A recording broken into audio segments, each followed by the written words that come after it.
జయశంకర్ భూపాలపల్లి జిల్లా కేంద్రంలోని మంజూర్ నగర్ శ్రీ వెంకటేశ్వర స్వామి ఆలయంలో రథోత్సవ కార్యక్రమం నిర్వహించారు. హరే కృష్ణ మూవ్మెంట్ ఆధ్వర్యంలో నిర్వహించిన ఈ కార్యక్రమంలో ఆలయ ధర్మకర్తలు గండ్ర జ్యోతి వెంకటరమణారెడ్డి పాల్గొని జెండా ఊపి రథయాత్రను ప్రారంభించారు. హరే కృష్ణ మూవ్మెంట్ ద్వారా యువతలో భక్తి, ఆధ్యాత్మిక విలువలు పెంపొందుతున్నాయని ఆలయ ధర్మకర్తలు తెలిపారు. ఇలాంటి కార్యక్రమాలు సమాజంలో శాంతి, ఐక్యతను పెంపొందిస్తాయని వెల్లడించారు.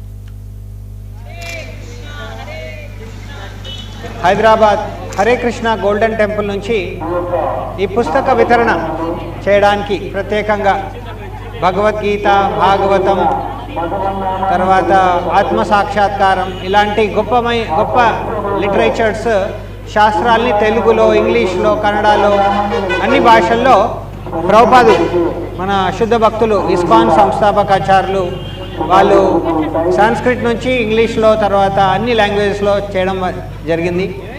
ఈ బుక్కులు చదవడం వల్ల మన అసలైన స్వరూపాన్ని గుర్తు చేసుకోవచ్చు. మనకు భగవంతునికి ఉన్న సంబంధాన్ని పునరుద్ధరించడం జరుగుతుంది. మనం ఎన్నో క్లేశాల్లో, బాధల్లో ఉండొచ్చు. బట్ ఈ బుక్ని మనం చదువుతూ ఉంటే ఇంకొక స్థితికి వెళ్ళిపోతాం. సో దట్ ఆ స్థితిలో నుంచి మన ఏ బాధ అయినా తక్కువగానే కనబడుతుంది. మనం అసలైన ఉద్దేశం ఏంటి? మానవ జన్మ వచ్చింది. మానవ జన్మ వచ్చినాక ఉద్దేశం ఏంటి? ఈ మోక్షాన్ని పొందాలి, భగవంతుని అనుభూతిని, ఆప్యాయతని పెంచాలి. సో అవి ఈ పుస్తకాల ద్వారా హరినామం చేయడం వల్ల సో చాలా సులభమైన మంత్రము. నేటి సమాజానికి కృష్ణుడు గీతోపదేశం చేసిన సందర్భంలో దాన్ని మనందరికీ, నేటి తరానికి భగవద్గీత రూపంలో మరి మనందరికీ కూడా తెలియజేయడం కొరకు, నేటి తరానికి భగవద్గీతకు ఉండేటువంటి ప్రాముఖ్యతను తెలియజేయడం కొరకు ఈరోజు హరే కృష్ణ మూమెంట్ బయలుదేరి రావడం చాలా సంతోషం.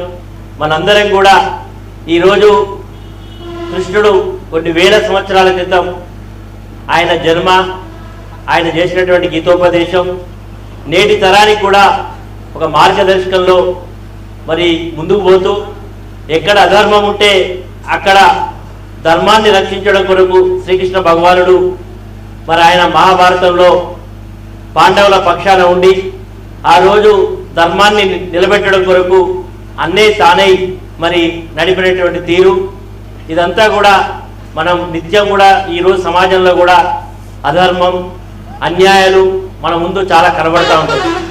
కాబట్టి ధర్మాన్ని స్థాపించడం కొరకు మనందరం కూడా శ్రీకృష్ణుడు బాటలో నడవాలి, ధర్మాన్ని పరిరక్షించాలి, హిందూ సాంప్రదాయాలను కాపాడుకోవాలి అనేటువంటి గొప్ప సంకల్పంతో ఈరోజు చాలామంది ఉన్నత చదువుకున్నటువంటి వాళ్ళు కూడా